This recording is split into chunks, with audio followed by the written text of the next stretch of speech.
Ketika musim berganti, disitulah saatnya banyak hal baru yang bermunculan. Dan tentu saja, setiap bergantinya musim, akan ada anime baru yang akan muncul untuk menghibur para penonton dan fans yang sudah menanti serinya. Pada video ini pun akhirnya gue diberi kesempatan untuk memberikan informasi mengenai anime yang menarik menurut gue di Summer 2021.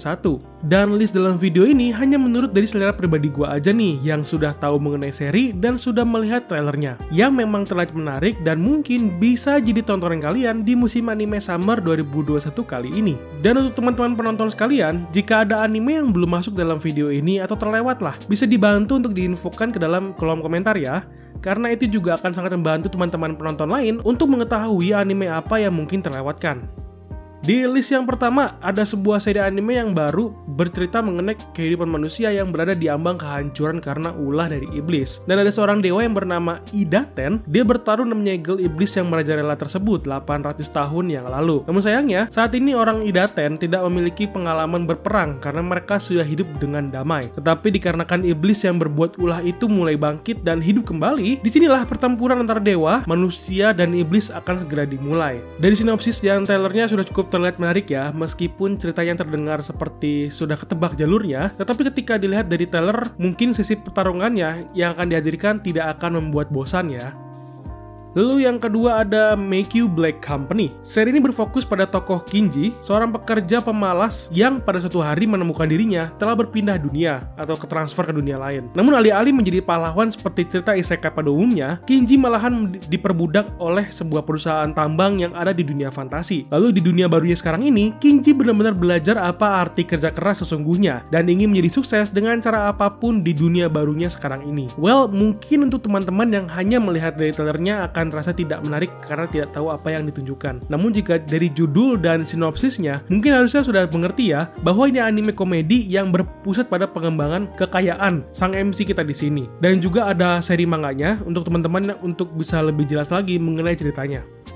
Di list yang ketiga ada Tensura Second Season Part 2. Jadi ini season 2 dan masuk ke part 2-nya ya. Jadi yang sebelumnya itu part 1, yang ini part 2-nya. Masih melanjutkan cerita mengenai si Rimuru yang sudah menjadi Raja Iblis. Dan tentu saja ini mungkin menjadi cerita yang paling dinantikan di season ini ya. Karena terlihat dari alur ceritanya di sini, Rimuru yang sudah berhasil membangkitkan masyarakatnya sekarang harus bisa mengalahkan Raja Iblis yang lain. Terutama si Raja Iblis Clayman yang masih menjadi musuh Rimuru pada cerita season ini. Ya, gua hanya pengikut baca manganya, jadi kalau pas review juga akan fokus cerita dari manganya, bukan novel. Yang keempat ada Tantei wa Mou Shindeiru, menceritakan mengenai seorang siswa SMA yang bernama Kimizuka Kimihiko yang memiliki hidup yang bisa dibilang cukup aneh karena dia selalu terjebak dengan keadaan krisis atau selalu terjebak di tempat perkara TKP sampai menyaksikan transaksi ilegal. Bisa dibilang setiap ada masalah dia selalu saja terlibat. Jadi tidak heran awalnya dia naik pesawat biasa malahan menjadi keadaan darurat atau terjadi bencana di pesawat itu. Bukan meledak ya, tapi ada sesuatu yang gawat di dalam pesawatnya. Lalu ketika Kimihiko berupaya untuk menghindari masalah yang ada di pesawat itu, ia digagalkan oleh seorang gadis cantik berambut perak yang bernama Siesta dengan mengaku sebagai seorang detektif. Lalu gadis itu akan selalu menyeret Kimihiko ke dalam setiap kasus yang dia hadapi. Sepertinya menarik ya ketika melihat trailernya karena ada unsur-unsur misteri dicampur dengan drama. Terus ada kemampuan khususnya gitu yang mungkin menjadi cerita tambahan ya, atau kemampuan tambahan untuk memperkeras alur ceritanya. Jadi cukup tertarik untuk melihat anime ini. Yang kelima ada Kobayashi-san Chi no Maid Dragon S. Season kedua dari Maid Dragon yang kita lihat dalam trailernya yang akan ada karakter baru atau naga baru yang akan tinggal bareng dengan Kobayashi. Ya seperti itu. Dan tentu saja untuk kamu yang baru saja menonton animenya, bisa lihat video gue sebelumnya untuk pembahasan Maid Dragon, dari mana nontonnya dan seri apa yang mungkin terlewat untuk teman-teman semua ya. Dan videonya sudah gue masukkan ke dalam card di sebelah pojok kanan atas. Yang keenam ada Tsukiga Michibiku Isekai Douchu. Anime ini menceritakan mengenai seorang siswa SMA yang bernama Misumi Makoto yang dipanggil ke dunia fantasi oleh Dewa Tsukuyomi untuk menjadi seorang pahlawan tentunya. Akan tetapi, dewi yang menguasai dunia itu tidak senang dengan kehadirannya dan mulai menyingkirkannya ke ujung dunia di tempat para demi-human diasingkan. Tsukuyomi pun memutuskan bahwa Makoto telah bebas untuk memilih jalannya sendiri setelah Makoto ditinggalkan oleh para dewi lainnya. By the way, Tsukuyomi itu dewa Jepang ya, yang jabatannya juga sebagai dewa bulan atau sang penguasa waktu malam. Jadi dewa Jepang ini yang akan membantu sang MC kita di awal-awal nanti, yang dimana nantinya si MC kita ini akan melawan para pahlawan asli yang memang dipilih oleh dewa atau dewi yang menyingkirkannya. Nah, sudah terlihat ya, ini seri isekai fantasi, tapi wah, ini salah satu anime yang mungkin gue tunggu banget di season ini. Karena anime ini ceritanya ada unsur darknya gitu, walau nggak diliatin di awal, jadi seger harusnya bisa dilihat dan nanti seiring berjalannya cerita. Karena ada unsur diskriminasinya kan, tapi bukan cuma sisi manusia yang diskriminasi, melainkan ajaran dari dewanya pun sukanya mendiskriminasi pada demi-human. Makanya bakalan seru nih harusnya ini anime, mudah-mudahan. Karena dilihat dari trailernya aja udah mulai menarik dengan animasi yang seperti itu.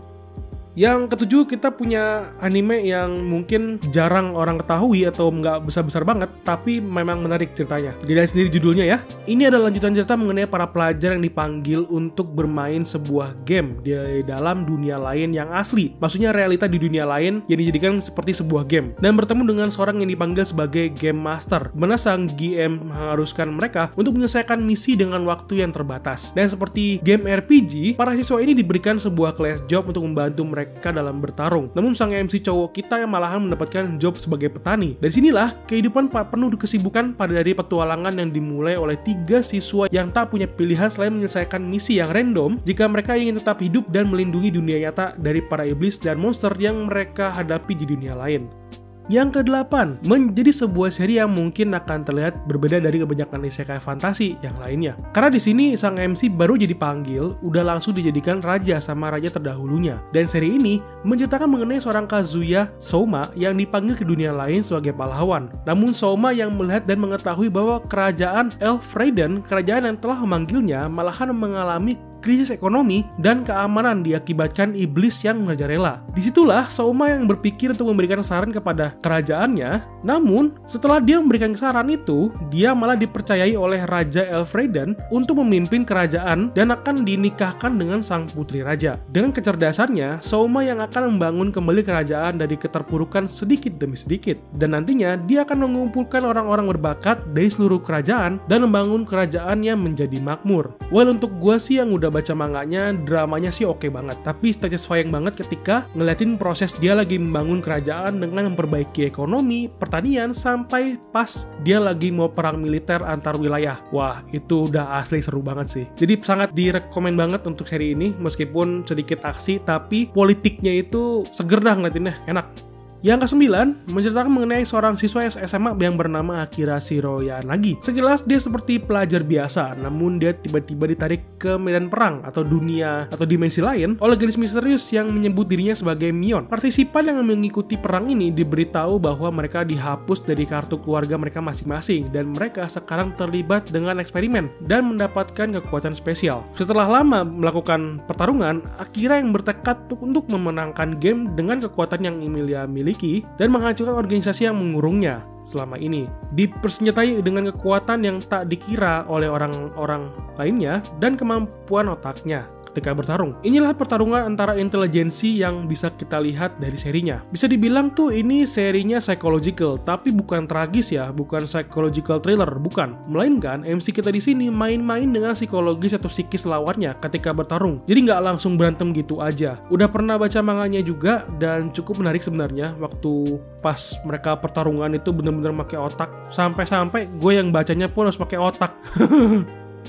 Yang ke-10 ada Seirei Gensouki. Seri anime yang gak abal-abal pastinya ya ini. Masih sama juga mengenai isekai fantasi, dimana menceritakan mengenai Amakawa Haruto, seorang laki-laki muda yang meninggal sebelum bertemu kembali dengan teman masa kecilnya yang menghilang 5 tahun lalu. Lalu dia bereinkarnasi ke tubuh seorang anak kecil yang bernama Ryo yang hidup di tengah daerah kumuh, yang ingin membalaskan dendam ibunya yang dibunuh di depannya saat masih berusia 5 tahun. Bersama dengan ingatan Haruto dan Ryo, dia akhirnya membangkitkan kekuatan spesial yang dia gunakan dalam kehidupannya sehari-hari atau menjadi untuk pertahanan dirinya. Namun pada suatu saat ketika dia sempat menolong seorang putri yang diculik di tempat dia tinggal, setelah menolong sang putri, Ryo diberikan kesempatan untuk bersekolah di sekolah bangsawan. Namun nampaknya tempat itu menjadi tempat paling menjijikan untuk hidup dikarenakan diskriminasi terhadap orang biasa, terlebih yatim piatu menjadi sumber diskriminasi yang tiada hentinya terhadap si Ryo. Jadi para bangsawan yang menganggap kelas mereka lebih tinggi daripada manusia biasa. Gue udah baca manganya